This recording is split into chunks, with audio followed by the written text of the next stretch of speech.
So, for those of you who don't know, and if you're watching this, I feel like you probably do know, NASCAR announced some huge changes to qualifying and the chase for the coming season.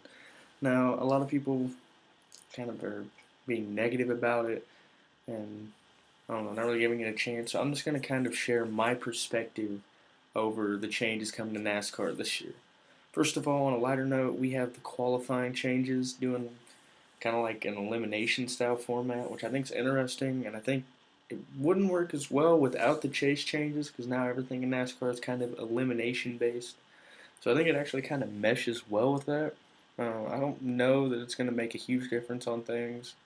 I mean, your quick cars and your good qualifiers are probably still going to show up further up than your, I don't know, your people that struggle. Your flying Ryan Newmans and stuff like that are probably still going to do better than Danica if she's got a bad car. It doesn't matter how many laps they had to do it. The only thing this is going to help is the whole one and done philosophy. While you're still going to see a lot of that because those cars can only be maximized like that for a lap or two at a time, a lot of the time, you are going to notice, I think, that a couple drivers are going to get higher starting positions than they would otherwise with that one and done because if they make a mistake, they do have time to come in, maybe cool the motor down for everything down for a few minutes, get everything set up again, and go for another run. I think you're going to see more of your big name drivers do a little better in qualifying because of it. Maybe start a few positions higher. Ultimately, that's probably just going to lead to better racing because instead of being stuck mid pack and having to work their way up to it, they're already going to be there and they can all race with each other. Qualifying is not really the big thing though. What's bigger here is the chase for the cup. They turn the chase into a glorified playoff essentially. You've got three eliminations. You've got 16 drivers making the chase, which is redunculous. But I don't know. It's just interesting to me. I think 16 was a little too high. Sorry, I'm itchy. I mean, 12 already was pushing it. There was always a couple drivers who didn't stand much of a chance. It's kind of cool for some drivers because, like, your David Reagans in the world, your Paul Menard who gets like a fuel mileage victory at the Brickyard, your Marcus Ambrose who couldn't make the chase on points even though he could win at road courses before, they're going to get a shot. And even though they're not going to win the championship off this, I don't think, because you still got to run well in the chase. I really think that this is going to help them money wise because when you make the chase, you've got merchandise, marketing, sponsors are going to notice that. I think this is going to help your guys like Ambrose and stuff who are specialists because now one win a year, two wins a year, or at least really good contention is enough. Like you can use that as a tool for your sponsors and everything, being like, hey guys, I'm probably going to make the chase if I can win this race. So ultimately, some of your smaller teams are really going to benefit from this, I feel like. This gives them one more chance to make some money to go big. I think you're going to see a lot of these younger guys and smaller teams really trying to flex their stuff, especially at tracks where they're, I don't want to say equal, but they're at less of a disadvantage. Like the tracks like your Talladegas, your Daytonas, maybe your short tracks, because they can usually run well on them, your Martinsville type races, and your road courses where even bad equipment can still shine.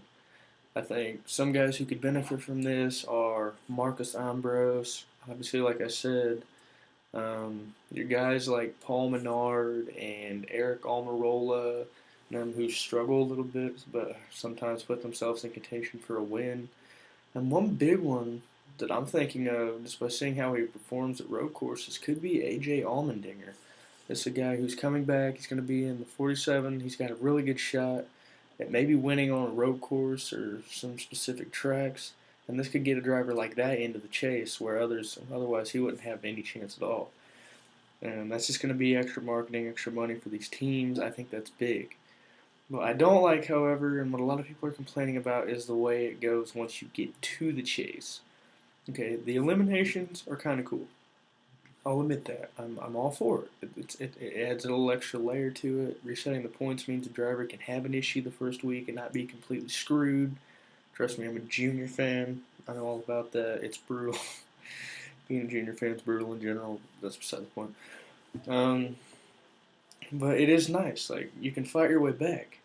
You can win a race if you struggle. If you struggle the first two races of the three, have DNFs, you can go all out, balls to the wall, and try to BS a win. All Tony Stewart stretching his gas mileage and what was it, Chicagoland that one year when he missed the chase. I remember he stretched his gas mileage and won the first race. Little things like that could play huge. And I think that's good. I think it's interesting. It gives drivers another chance. And I actually like it. I think two eliminations would have been better. Maybe after 3 and 6. I think a chase really should have only been about 12, but it's whatever. And then once you get through all your eliminations, which were fine, what I don't like, and what a lot of people don't like, is that last race shootout. You know, your Jimmy Johnsons of the world and your Brad Keselowskis wouldn't have as many championships, or any championships for someone's case, if this had already been in effect. As it standed, before all of this, these changes, consistency through the chase can give you a little bit of a barrier. So in that last race, if you can just survive, as you deserve to only have to do, after that kind of consistency, you can win the championship. Look at Keselowski. He had decent luck in 2012 and was able to bring home a championship with a 16th, 15th place finish. Um, you know, I mean, there have been years already where the chase as it was had made some amazing finishes. The original chase in '04 with Kurt Busch with the tire and everything happened to finish in like the top 5 to win it. 2011 when Stewart and Edwards were going at it and finished first and second. I think that race is the epitome of what this change was about. Everybody, every NASCAR fan remembers that race. Stewart and Edwards battling it out all the way to the finish. Stewart winning the race to take home the championship. NASCAR loved that. It was a huge attention grabber at the time. Everybody thought it was cool. And I think ever since then, they've been fighting, trying to get that back. Bring back some of that momentum, bring back that craziness. They want that Game 7 moment, that epic finish, you know, the thing that everybody remembers 30, 40 years from now. You know, there aren't very many of those. Maybe one race a year where it's pretty memorable, that kind of thing. Thinking off the top of my head, I can think of that. I remember Trevor Bayne winning the Daytona 500.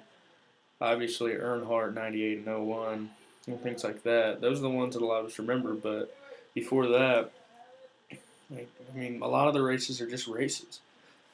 But I think this is really interesting. I'm not a fan of that last race. I think it's crazy. I think it'll be cool because it'll always be close. Like, there's always going to be a huge fight. And this could be a way to slow down Jimmy Johnson.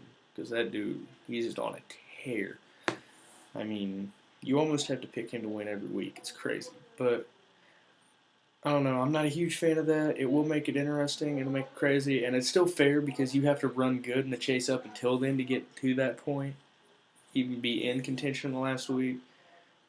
But it's so hard to believe that this is actually coming into existence. I grew up with NASCAR. I've been watching it since I was little.